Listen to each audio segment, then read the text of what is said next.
some good news about India and Pakistan war. Thank you for praying.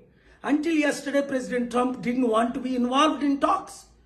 Yesterday, you saw Fox News interview with Vice President who doesn't want to be involved in India-Pakistan war. That's wrong. I met with both sides, Republicans and Democrats. I have been in touch with Pakistani leaders and our Indian leaders. Peace is possible. Now some good news, but please pray this to continue and war should be stopped immediately. నిన్నటి వరకు president Trump India Pakistan విషయంలో మేము ఉండవని Marco Rubio అనడం మీరు విన్నారు, secretary of state. Vice president Pence చెప్పడం మీరు విన్నారు. కానీ నేను హోప్ విడిచిపెట్టలేదు, పుష్ చేస్తూనే ఉన్నా, ప్రార్థిస్తూనే ఉన్నా, రాత్రి పగలు పని చేస్తూనే ఉన్నా.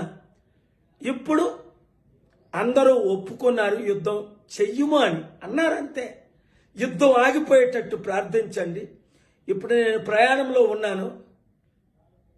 ఈ శాంతి కొరకే ఇండియన్స్ గమనించండి, యుద్ధం ద్వారా నష్టమే కానీ లాభం ఎవరికీ లేదు.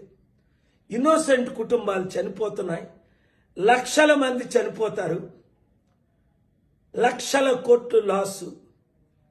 అలాగని టెర్రరిస్ట్ మనల్ని అటాక్ చేస్తే మనం విడిచిపెట్టేదే లేదు. కనుక చాలా విషయాలు నేను మాట్లాడకూడని ఉన్నాయి, వాళ్ళతో మాట్లాడే.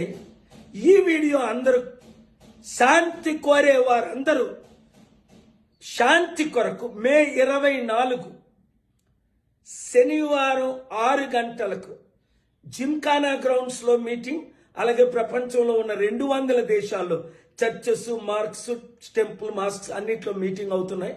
మీరు కూడా ఎంకరేజ్ చేయండి, ఈ మీటింగుల్లో పాల్గొనండి, శాంతి కొరకు కష్టపడండి. ఈ వీడియో అందరికీ షేర్ చేయండి. Thank you very much.